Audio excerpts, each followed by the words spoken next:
Welcome back to the episode 6 of Tainted Grail, the Fall of Avalon. Now, last time we were here in the towards the south, the fortress. We've been talking to quite a few individuals, and that is not going to stop anytime soon. However, we did buy some new books that we need to read, so let us start with After the Conclave, Druidic Alchemy, Volume 1. Author Cuthbert Cadwallader of the Royal Academy of Camelot. I extend my gratitude to the Royal Academy for permitting me to compile the knowledge of their eradicated druids. Though their practices were vile, their knowledge, when refined, may serve Avalon's betterment. At the core of druidic alchemy were sage and mistletoe. Sacred plants with proven healing and cleansing properties. Combined with a strong alcohol, they produce potent, long-lasting remedies. However, even in simple recipes, the druids relied on ingredients from the weirdness. Their arts, corrupted at the root, are better left forgotten, along with those who practice them. Volume 2. After the Conclave, Druidic Alchemy, Volume 2. Author Cuthbert Cadwallader of the Royal Academy of Camelot. The use of mandrake in alchemy sparks controversy due to its unsettling origins. Some see it as bordering on the dark art, while others view it as just another plant uninvolved in its sowing. Following the eradication of the druids during the Charred Conclave, alchemists leaned towards condemning mandrake, associating it with druidic potions. However, unlike sage, mandrake wasn't a core ingredient in their craft, even though it is undeniably versatile. Branding anything tied to druidic practices as a dark art is a troubling trend.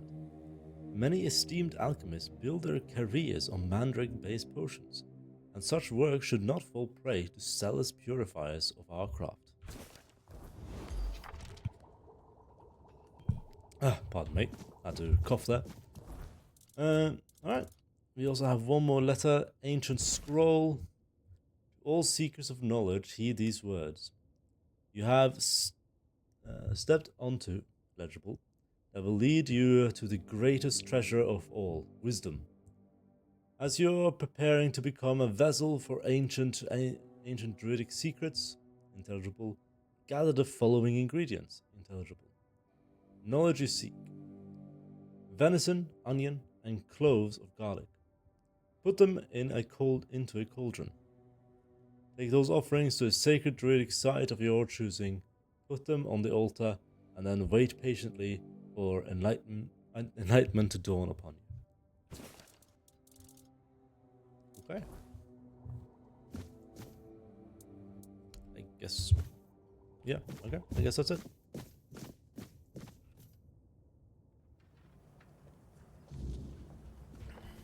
Oh, right. We need to make the toothache remedy.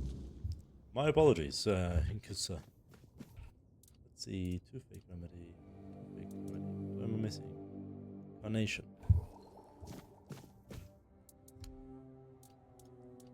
Can I buy that? How much for? I can buy some. Enough to make it.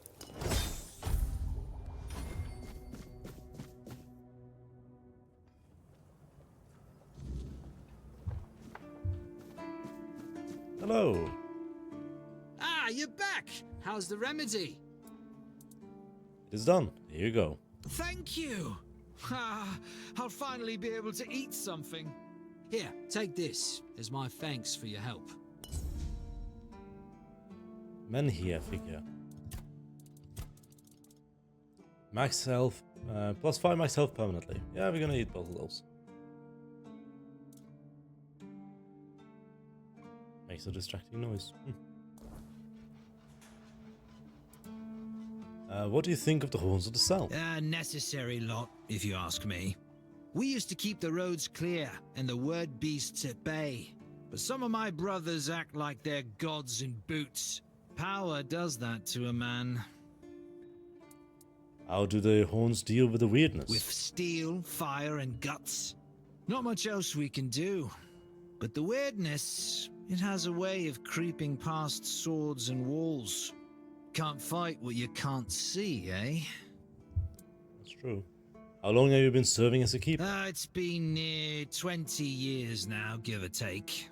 I was just a scrawny lad when I first took the oath. Back then, it was more about duty than choice. My grandmother raised me, you see, but age caught up to her as it does to us all. She needed care and coin was scarce. Joining the keepers? It was the only way I could make sure she got what she deserved. A warm bed, proper meals, and a little peace in her last years. You miss your grandmother? Every damn day. She was my anchor, you know? Taught me right from wrong, how to keep my head when the world went mad. Even now, when I'm patrolling these walls or facing some weird touched horror, I hear her voice, clear as a bell, telling me to stand tall. I only hope she was proud of the man I became. Where did your grandmother learn her craft? She learned from her ma, and her ma before her. It's a tradition passed down through the family. Knowledge of the old ways. Not that these so-called healers give a damn about tradition. Okay. It still hurts a bit, but that's normal with teeth, innit? They always hurt a little. No. No, they do not hurt a little. That is not normal. That's not normal at all. You need something. Hello, Fergus. Sir, I haven't seen you before. I wasn't expecting any guests, and you don't look like a new recruit. And yet, Odrin let you in. He's not drinking again, I hope. Oh, he was pretty drunk. Most unfortunate. But that explains why you just strutted into the horns. I'm afraid I'll have to take action. The name's Fergus, and I assume you already know I'm the quartermaster here. Now state your business. And please, try to be convincing, or the walls of this fortress will be the last thing you'll ever see. Very well. I got this pin from a friend, so you know what it means. Yes, I know. And that's why you're still standing in front of me. However, these pens were only given to certain people. They mean that in times of trouble, these people will always find a safe haven here in the Horns. And that makes me wonder, what happened to your friend? Where is he? We got shipwrecked on the way. We got ship going away, but he could have made If what you're saying is true, he must have had a deal with somebody well above my pay grade, and that leaves only the captain. However, if you're lying, then you might as well have just confessed to the murder of a Knight of the Round Table. But nobody's that much of a fool, I think. Fortunately for you, I've seen my fair share of morons in life, and you don't look like one. Fortunately for me, this pen only means that I'm to make sure you're safe in the Horns. Nothing about helping you out with whatever you're up to. Anyway, welcome to the Horns of the South. Make yourself at home. I'd like to speak to the captain. Is there anything I can help you with? I'm actually here for Excalibur. What exactly are your responsibilities here? Tell me more about this place. I talk to Orleth. Why can't you leave this place? When Orleth is drunk, why do you keep stationing him at the front gate? I found this piece of metal with an inscription. Do you know what it is? That's one of our tags. Every soldier gets one when they pledge their loyalty. I just hope the body you took it from was already cold, because killing a keeper would land you in some serious trouble. You know, here's what I'm thinking. If you stumble over any of our fallen keepers out there, bring me their tags. Sure, they all swore to stay here until the bitter end, but they have families who deserve to know what became of them. It's part of my duty, but since I can't send any more beyond these walls, maybe you could lend a hand. I'll pay you for every tag you bring back. Very well. I'm not done talking with you. Ninan is dead. He asked me to bring you this. Ninian. Ninian. I knew the Red Death would take him. damn shame. He was one of the good ones. You did right bringing this back. The Horns look after their own, even after they're gone. But, now that I think of it, how did you manage to get hold of his tag? He wasn't taken by the Red Death. The Red Priest tortured him in the island asylum. Tortured? In the asylum? You can't expect me to take that at face value. Brother Riagan said Ninian was too weak to survive the journey. They came for him, and we even held a symbolic keeper's burial for him. And what were you doing in the island asylum? You look fine, but if you were there, near him... It was a misunderstanding. The Red Priest caught the wrong person. I was cured by King Arthur. I'm now I immune. honestly think your sense of humor is the worst, but I have to respect your unwillingness to share your story. Still, you have to understand, now that you've told me this, I'll be keeping a close eye on you. No risks can be taken when it comes to the Red Death. That's fine. I understand that. Is there anything I can help you with? We've been having trouble with the dead lately. The kind that don't want to rest in peace. There are more and more of them roaming the area. It might just be the weirdness, as it has been steadily creeping closer from the north, but somehow I doubt it. Anyway, I suggest you go see Marg first. He knows best what's going on there. Alright. Who's Marg? He's our huntsman. He keeps us stocked with meat, so the lads don't have to live on fish alone. They get pretty grumpy when that happens. Right now, Marg is the only other person who's allowed to leave the keep. I'm not about to risk the life of our last link to the outside world, especially when you're so eager to lend a hand. Do you have any ideas? Any idea what might be causing this? There is a local legend about a dark druid named... Slaughter? Slaudier? Slaughter, that was it. He was a necromancer rumored to be able to raise the dead and make them do his bidding. It's quite an old legend, though, so unless he managed to raise himself from the dead, I doubt he's behind this. Very well. Can you tell me more about this It's cemetery? old. From what I've heard, it even predates the Horns of the South. The keepers and the people from the village below used to bury their dead there, but after the flood, it's been pretty much abandoned. The flood? Yeah, damn druids. They flooded a village of innocent people just to show everyone they're still in power. Fat lot of good it did them. I'm not gonna lie, I'm glad we got rid of them. The things they could do were unnatural. Where is the cemetery? It's not far, and it's hard to miss. But honestly, I'd suggest you go see Marg first. You don't really know what you're walking into, so if I were you, I'd try to learn as much as possible beforehand. You didn't send any of your men to investigate? The captain forbade anyone from leaving the keep, so I couldn't. And truth be told, I didn't particularly want to. We don't get many recruits, and you're, well, Disposable. your words, not mine. Alright, I'll do that. Try not to get yourself killed, and get rid of whatever's been causing the problem. Yep. Let's see. I'd like to speak with the captain. Just as I thought. If you have friends among the knights, you'll want to talk to the captain.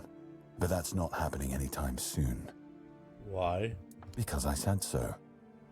What? Did you really expect that you could just enter our keep and head straight for the captain's quarters? There wouldn't be much point in having walls and guards here if anyone could just do that, would there? Well, I suppose you make a fair point. Just tell me where he is. And have you helped any of my people? Or are you just here to wave that pin in my face again? First, show me you care, and then I'll take you to the captain. I can't have every random stray wasting his time. Not now, when the outcome of the war with its tribes is so precarious. I trust we understand each other? Well, of course, clear as day. First the work, then the audience. Good. Come back when you've proven your worth to the Horns of the South. Then we'll talk. Alright. We'll do some work for him before we come back and ask about the captain. I'm actually here for Excalibur. Excalibur? You want to pull it out? That's a good one. Well, be my guest. If you think you can, go ahead. But unless you're King Arthur reborn, I wouldn't count on it. Alright. What exactly are your responsibilities for here? I'm Captain Brandon's right hand. He deals with the serious matters I don't want to know anything about. I take care of our everyday life. Tell me about this place. Fine then. This is the keep. Anyone sworn in as a keeper lives here, unless they're no longer fit for service. If that happens, they get transferred to the village. Otherwise, they're not allowed to go there without my express permission. So if you ever see any of my boys down there looking shifty, feel free to report them. You're allowed to walk around the keep and the village, but if anyone catches you stealing, I'll take your hands. If you attack any of my men, I'll take your head. That enough for you? Yes. Yes it is. I talked to Orlaith. Why can't she leave this place? That's between her and the captain. Were it up to me, she'd be long gone. Her presence here distracts my men. Okay. If you know Auden is drunk, why do you keep stationing him at the front gate? He's not our first line of defense. The archers are. Every man here needs to have a job. And no offense to Odrin, but let's just say we can afford to lose him. Poor Audrin. Having a drunk guard at the front gate is not a I'm very sure good the look. hordes of visitors clamoring at our gates can survive the insult. Fair enough. So, what's the story behind the flooded village near It the used to Horns? belong to the keep. You could say it was its beating heart. That village was where our lighthouses led the ships, and where the workers lived with their families. Ah, those must have been the days.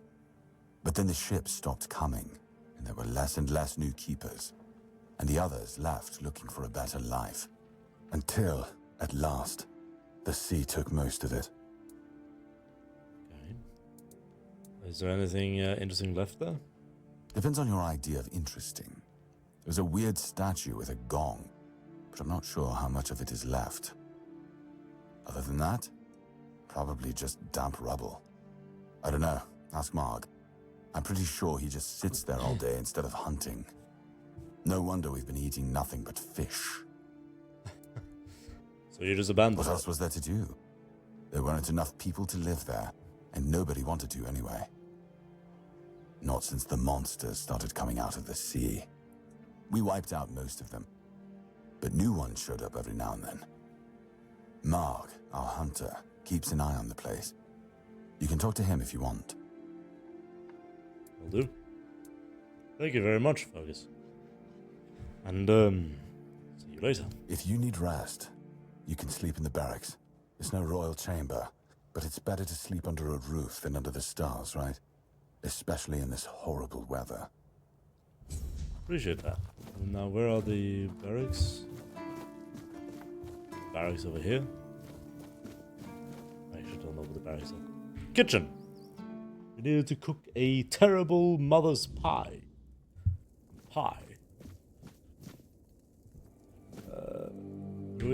You! Rurik? Ah, shit. Another mouth to feed. Teargas must have been off his rocker if he thinks I can feed everyone with the little he gives me. I'm serious. If we don't open the keep soon, we'll have to start eating rats. Not that I can't cook them in a way that makes you think it's chicken. Could you teach me some recipes? Oh, this is new. Maybe we'll get along after all. The dimwits here never want to learn. Only eat. Are you always as angry? It's a good thing you didn't start with calm down, or I'd have shoved my cleaver up your arse. Yeah, I'm pissed off. Because our gracious sovereigns recently decided to let in a bunch of refugees from the villages. They say they're running from the weirdness, but who knows, really? So now I have even more hungry mouths to feed. And since the captain ordered the letdown of our keep, the supplies are dwindling a lot faster than I'd like. Of course, I can make you 1,000 different dishes based on fish and grouts. Come on, even the keepers need some variety in their lives. Well, they did say that you were only serving fish, and more fish. I can go outside the walls. Do you need anything specific? Well, an adventurer, are you? I'm good for now. But if you find something interesting, you can drop it off here. And as a sign of goodwill, I'll allow you free reign of my kitchen. If you need to cook something, go ahead. Is there anything around here? Is there anywhere around here to get a good meal? Oh, you're trying to piss me off, aren't you? If you don't like my food, then get lost. Go to Ron's Tavern and stop wasting my time. Great, what did they serve there? What do you think they serve on the coast? The same damn thing as here. Bloody fish! Just don't come crying to me when you start missing my fried cod. Where can I find Ron's In Tavern? the fishing village. That's where the guards retire to sit on their asses and fart. Or sit, fart, and drink themselves into a stupor. Doesn't seem like you are in a hurry to retire. Hell no. I'd rather stay useful here and drop dead at my stove than waste space over there. If someone's still fit to work but chooses to laze around all day instead, they should be kicked out, not rewarded with free beer. Understandable. Now I want to buy this, but I do not have any money. Maybe I have... Oh, I have some items I can sell. Brilliant. Well, we can't sell that because we're going to use that.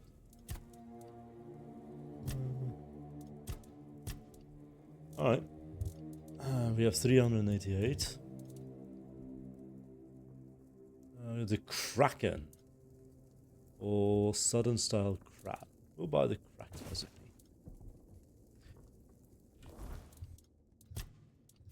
Let us see here.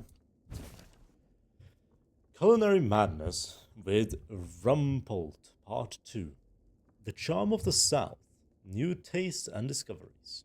Author Rumpolt Finini. When I announced my plan to journey south to the cliffs and the Keeper's fortress, many called me mad for leaving my position as Camelot's head chef. But my time there was done. My night's breakfast had already become a staple of courtly cuisine. I was ready for something new. In the south, I found that the cooks lacked names for their dishes, leaving them feeling unrecognizable. Yet their bold, vibrant identity shone through their food.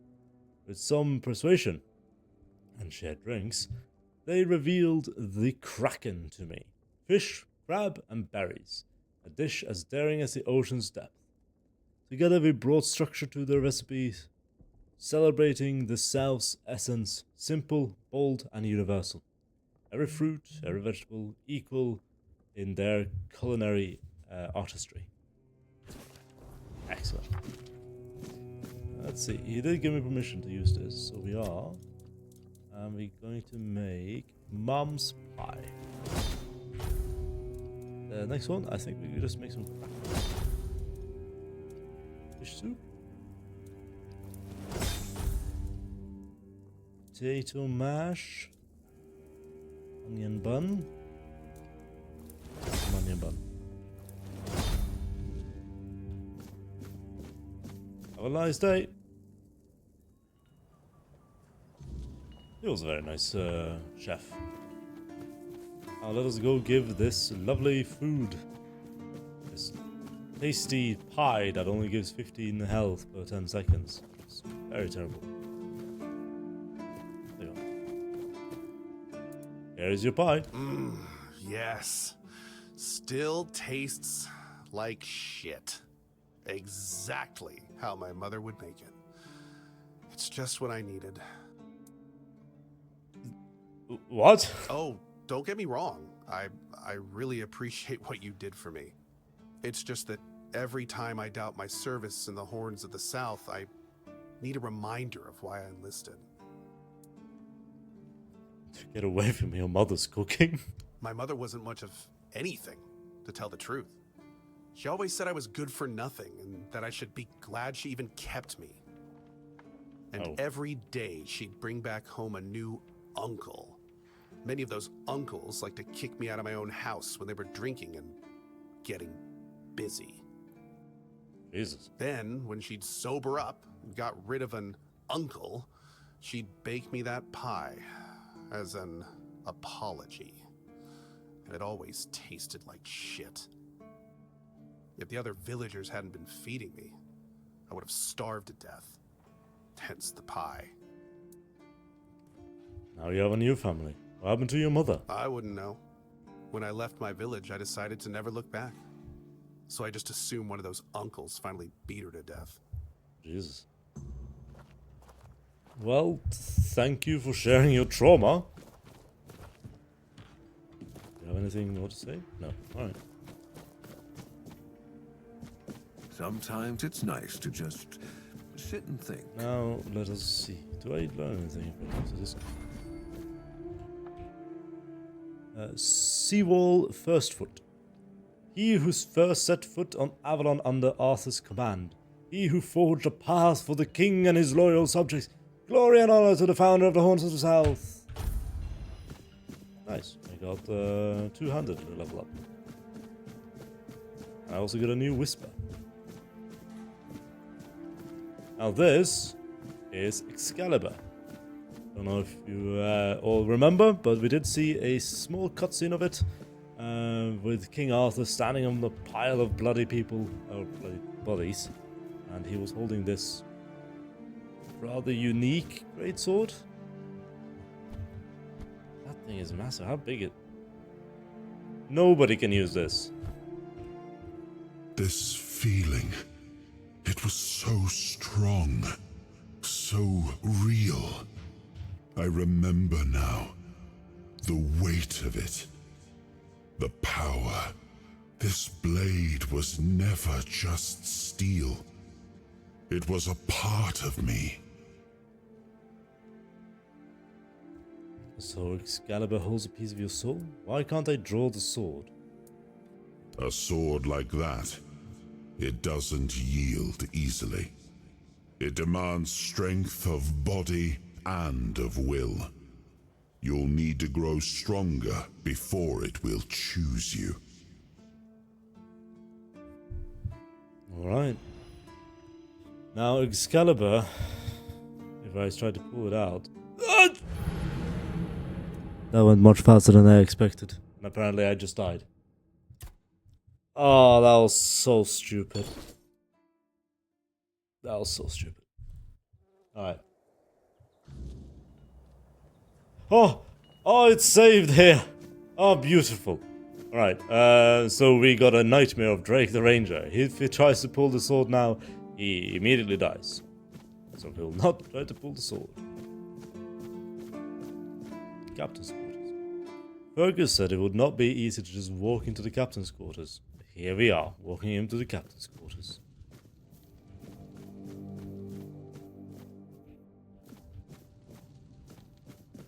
Alright, let's see if there's anything downstairs in the basement.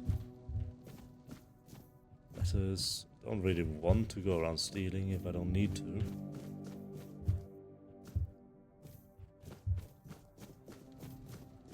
And for now, I don't think I need to. But if I see anything cool, then Drake will acquire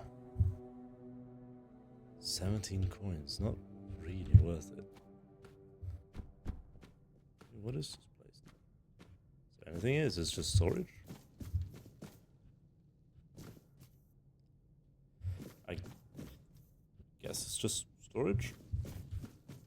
Drake is an honorable mercenary. He will only take payment for things he's actually done. He will not steal unless he doesn't like the people. Then he will rob them blind. Ritheric? Welcome to the Museum of the Horns of the South, the southernmost keep under Camelot's jurisdiction. My name is Ridderick, and I will be happy to introduce you to the rich history of this fascinating place. A history that began 623 years ago with the first keeper, Sewell Firstfoot.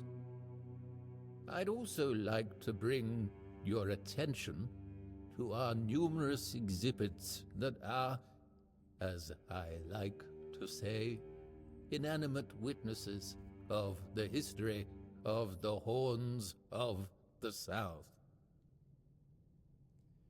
Tell me about the museum. It began in the year 542.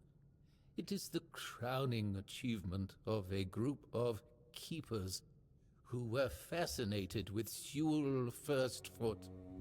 It took them years of tremendous effort to finally open an institution devoted to research and education, worthy of commemorating Sewell's great legacy.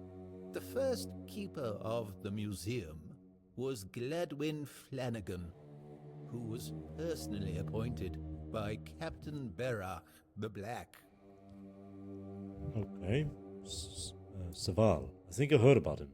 Yes, we read about his statue outside. I don't doubt it.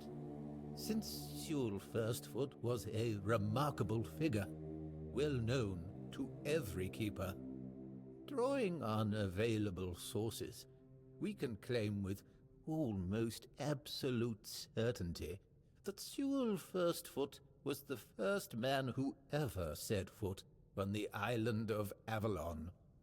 As you can probably guess, that's where his moniker, Firstfoot, comes from. Makes sense. But that was just the first of his many great deeds. That's all. He's only famous because he's the first one to do. One of his many great deeds. Oh, of course. Sewell was an outstanding commander whose strategic mind, bravery, and charisma contributed to our capture of the South from the Four Dwellers. He was also the founder of the Horns of the South, so I can say with absolute conviction that if it were not for Sewell Firstfoot, we wouldn't even be standing here having this conversation. Exhibits. What exactly do you have here? King Arthur and his people must have arrived here on ships. What happened to them? Oh, truly? I never expected to hear such a naive question.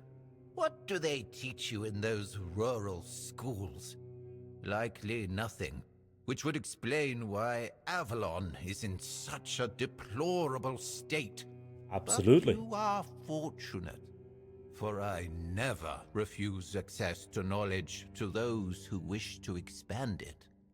Saras, the flagship of King Arthur's fleet, was an exceptionally impressive construction of oak and ash wood. Unfortunately, it fell victim to rebels. A group of unfortunate individuals, misled by the empty promises of Merlin's apprentice Nimue, dared to seize Saras, and several smaller vessels also, in a clumsy attempt to return to the homelands. All of this in the midst of wartime turmoil on the eve of victory. Naturally, such treason could not go unpunished. King Arthur ordered Merlin to summon a terrible storm that dragged the rebels to the bottom of the sea, He did so to prevent anyone else from following in their footsteps. He wisely believed that returning to their homelands amounted to little more than a romanticized form of extended suicide. Honor and glory to King Arthur for that decision. Had more people followed the rebels' example, Avalon would not have retained enough population to maintain stability and form a functioning society. You do have a lot of information to give, and however interesting that is, you are very droll. Please speak a little bit faster. Exhibits, what exactly do you have here? The museum holds a collection of 72 items of the so-called movable, tangible heritage. The collection includes big and small items that represent the world surrounding the keepers of the Horns of the South from the 1st to the 6th century of the Avalonian era. Here you will find militaria, craft tools, everyday objects, furniture, textiles, coins, religious artifacts. Alright, interesting. And which exhibits are the most remarkable? Great, now let's get to the point. Is there anything interesting here? Interesting, and which exhibits are the most remarkable? I'd say all exhibits are worthy of your attention, but I could point you to the ones I personally think to be the most notable, or subjectively, of course, the most interesting. Please do. Those would be the items that used to belong to Sewell Firstfoot. We have his signal horn and also his boots. Those boots were the first to touch Avalonian soil. What is also worth mentioning is the tableware used by King Arthur himself during his visit to the Horns of the South in the 15th year of the Avalonian era. You have Seymour's authentic boots. Can you tell me more about them? Well, I do actually appreciate that he's taking care and actually want to tell the story about the historical people. So, you have Sewell's authentic boots. Can you tell me more about them? Yes, it's remarkable, isn't it? You can find them in the central display. Sewell's boots were sewn from 3 pieces of tanned calfskin, tied at the top with a leather strap. The seam goes through the middle of the instep, which is decorated with ornamental embroidery. On the outer side of each shoe, you can find a decorative brass buckle with the motif of the Camelotian bear. It is notable that even after 600 years, they are still excellently preserved, which is unusual considering the high humidity in this area. It means that even the keepers of that time must have realized the historical value of Sewell's boots, and therefore made sure to adequately preserve them. The signal horn sounds interesting. It is indeed an interesting exhibit. The horn was used by Sewell during wartime, not only for signaling, but also for intimidation. It is 50 centimeters long and made of the horn of an ox. It is the color of yellowed bone, with some ash-gray discoloration on the narrow end. It has a brass mouthpiece and silver fittings on its wider side and at the middle.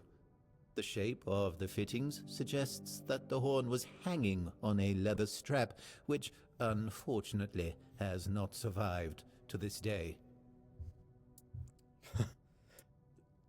Whoever these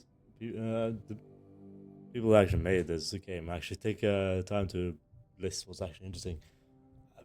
So, kudos to the directors and the people who actually put in all the effort here. Tell me more about King Arthur's tableware. It's a memento of the visit of the legendary ruler of Avalon. Impressive, isn't it? The tableware is made of tin coated with silver. It consists of a plate, a bowl, and a chalice. The edges are decorated with the motifs of Camelot, a crown and a bear. However, those ornaments are of visibly low quality. That detail, and the fact that those are the only wares from that time that have survived to this day, leads us to conclude that this set was cast specifically for that occasion, and that it was finished by a person unfamiliar with this kind of craft, perhaps a blacksmith or an armorer. That's enough. I'd like you to ask about something else. It's been great listening to you. Can you tell me something more? Really? Do you mean it? Thank you. That's really nice to hear. I'm not used to positive feedback. Usually people only come here when they've had too much to drink and decided that it'd be fun to come over and start mocking me, or touching the exhibits with their greasy fingers. The last person who seemed to actually be interested in the museum was Lady Elaine. We talked a bit about Captain Lex and the trip that ended tragically in the year 513. It was described in The Last Voyage of the Andraste. An interesting read, although I'd say it should be classified as fiction. Lady Elaine thought differently. Apparently she's looking for the wreck of the Andraste. Can you believe that? Sounds interesting. Maybe I should meet her. Definitely. Personally, I believe that people gifted with curious minds should share their observations, for there's always a chance it will result in new developments. You should find Lady Elaine in the tavern, or somewhere close to it. Good luck. Thank you very much. Frederick, is it? You are a knowledgeable man, and I thank you very much for your time. So this here, and this of course, is the cutlery used by King Arthur. Seawall's boots. The horn. Very cool. Well, thank you very much. Let's get out of here. I do believe like a good solid 10 to 15 minutes was just listening to his explanation of events that has been happening, and a little bit more about the history of this place.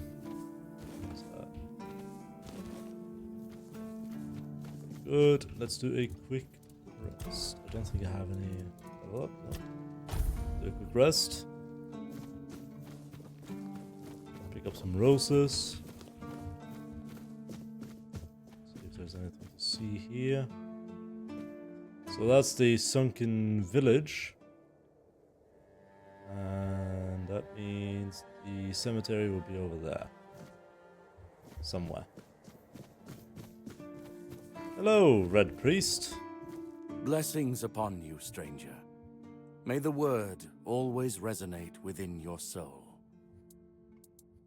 Thank you, I've already been blessed. With tongues, pincers, fire. What do you think of the weirdness? The horns prepared to fight the weirdness. You think about the It's a weirdness. sickness, a corruption, but also a mystery. Many of my brothers would call it a curse, a stain upon Avalon that must be purged. And yet, I wonder, did Kai not teach us that all things have a purpose? That even suffering carries wisdom? The weirdness twists and warps, yes. It consumes and it takes. But it also gives. life grows in its wake. Strange and terrible, but life all the same. If we are to fight it, we must first understand it. And that is what frightens the church most of all. Understanding. Huh. You seem a bit different for a red priest. Are the horns prepared to fight As the prepared sweetness? as any men can be against something they barely understand. Swords and fire will hold back beasts. But what of the creeping rot that twists flesh and mind alike? But there is one thing. The Excalibur they keep here. It has not been wielded in an age, yet the weird does not creep near it. Huh. That's interesting. How come? Well, even as it rests upon its pedestal, the air around it remains untouched. The tendrils of corruption that strangle stone and steel refuse to claim it. The Keepers may not see it for what it is, but I do. There is power in that blade. Something ancient, something beyond the Church's teachings. And if it truly holds back the weirdness, then perhaps it was never meant for men alone. So you feel safe here? No. But safer than most, I suppose. But tell me, what is safety, truly? A stronghold? A weapon? A prayer? I've seen men with all three fall just the same. So no, I do not feel safe. But I do feel watched. And sometimes that is enough. Thank you. I've all been blessed with tongues, What do you incense, mean, fire. my child? It's been a long time since you visited the island asylum. Indeed, my child. I have served in the Horns of the South since I turned 20. So, it's now my 40th year in the service of Kai and this noble abode. As for the asylum, I only know as much as my brothers deem necessary to relay to me in their letters. I only receive reports on their progress towards curing the Red Death. I'm afraid that I simply cannot believe your blasphemous words without proof. Believe what you want, my scars speak for So themselves. it's your word against... May Kai... You know what? I'm gonna go find that letter which I put in my storage. I'm pretty sure I have a letter. It's about the take. Why not? Brother Zeristraya, old letter.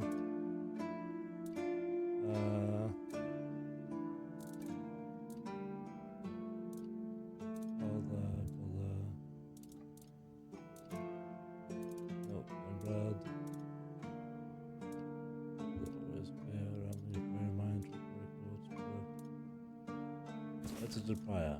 Maybe that's the one.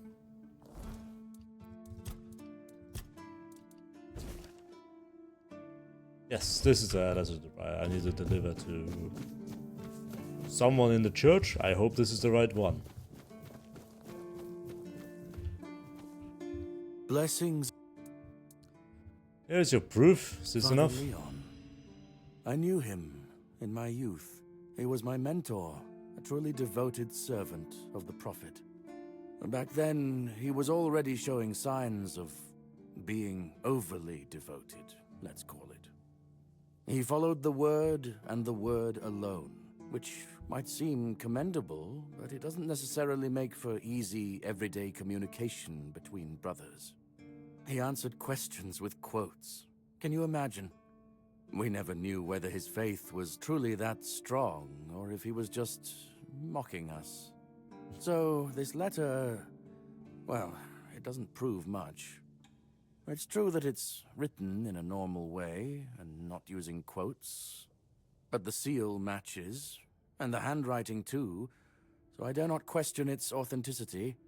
I dare say, however, that Father Leon's devotion might have turned into madness. Why shouldn't it? Certainly. So you're just gonna ignore it. Kai's blessings know no bounds. Yeah, he's just gonna ignore it. This is healing magic, is it? Creates a magical shield fully negating the next received damage for 100 seconds. Heal you instantly. Slowly heals you over time, prolonging channel increase healing up to 200% over 4 seconds. And blood transfusion. Okay. We'll leave. Make I. Thank you very much. We have another. I thought we had a quest there, but I guess. Did I deliver it? Do I still have it? No, I took it.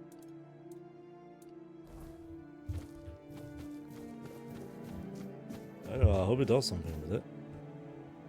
Let's have a look into the quarters. Maybe he's a corrupt one. History of Island Asylum.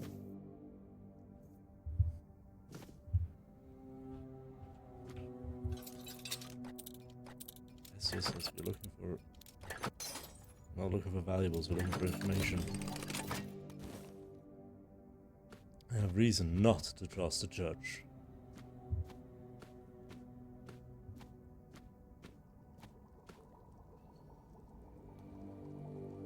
Commentary to Brother Eustace's Underground Wonders. Contrary to Brother Eustace's view, Brother Abe. Wait, we read this. Yes, we read this. This was a book from the Island Asylum. The encyclical of the Second Pope. Yet many are unruled, corrupted, and indolent. Though they claim to know the prophet, their deeds betray them, their minds are sullied, and the prophet sees all. As punishment, the skin are marred in red mark. I believe, yes, no, we read this one as well on the island. Yes, all of this was familiar. History of the Island Asylum. Yes, this is where Arthur gives the Four Dwellers' ruins over to the Red Priest. I guess there is no secret to be found. Maybe he is as pure as he says. Excellent. Let's see, is there anything more we need to do here? We probably want to have a chat with the people on the walls. So I believe I can get up there. Whoop.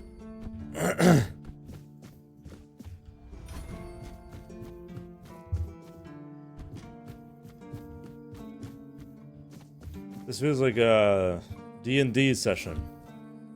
Especially once combat has ended and the roleplay starts, and you'll use 3 to 4 sessions just on roleplay. Keeper Allah. What do you think of scale armor? What? Scale armor. What do you think of it? The ones all the keepers wear. It looks practical. I think there's better to be had out there. Sure. Maybe it's easy to make and doesn't restrict movement, but it doesn't provide the best protection. Someone just needs to stab you between the scales and you're done for. The melee armor is much better. That will prevent you from being run through with a polearm or getting shot with a bow. It's also much more comfortable. How do you know so much about armor? Yeah, how do you know so much? I read a lot about it. In Volume 4 of the Armourer's Almanac, Arden Shadowblade describes the differences between various types of armor. For example, chainmail allows for a good range of movement, but it's heavy. It also provides poor protection against blunt weapons, and its production is laborious. Who's Arden Shadowblade? Shadowblade is a moniker. Arden is passionate about weapons and armor. He has great knowledge of materials, techniques, and history. A true expert. Everything he writes is interesting. I would love to meet him one day. So you are... So you've never worn any other armor apart from what you're wearing now? No, but I have knowledge from books and a lot of thoughts on the subject, so I know what it would be like to wear different armor. Oh, no, he's one of these people. Why don't you tell the quartermaster or blacksmith that the lamellar armor is told better? them, but they both said I know jack shit. Besides, the keepers rarely go outside the walls nowadays. Then the quartermaster added that if I don't like our equipment, he could send me out scouting in just my underwear. Then maybe don't raise the topic anymore? Perhaps all right. But if somebody ever stabs me under the scales, I'll go straight to the quartermaster and give him an earful. Do you know how to make llama Oh, armor? of course. I mean, I've never made one. I'm not an armorer. But I've read so much about it that I'm sure it won't be a problem. Here's the page from the Armorer's Almanac that explains the process. Thanks. I guess I'll be reading that. Let's end with that, I suppose. The Armorer's Almanac, Volume 4. Author, Arden Shadowblade. I designed my lamellar armor based on an illustration from page 38 of Merfin's The Great War, likely from the late 3rd or early 4th century. The original depicted Camelot infantry wearing lamellar plates bound with leather straps.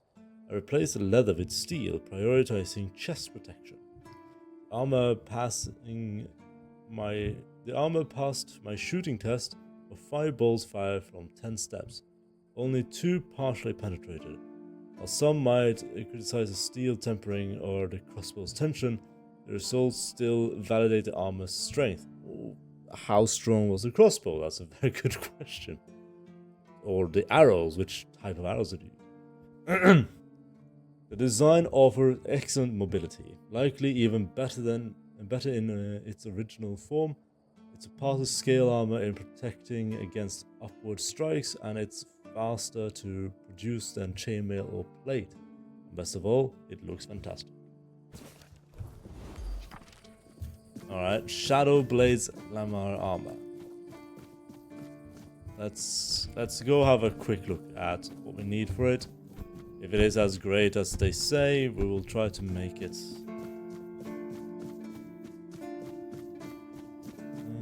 It's nice to have a break. See here. Lamar Shadow 80 armor?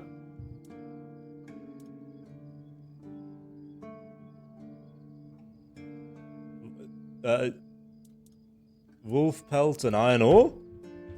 Hang on.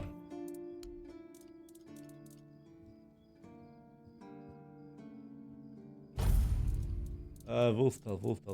Okay, you don't have any wolf pelt. Right, we are going to make that next time.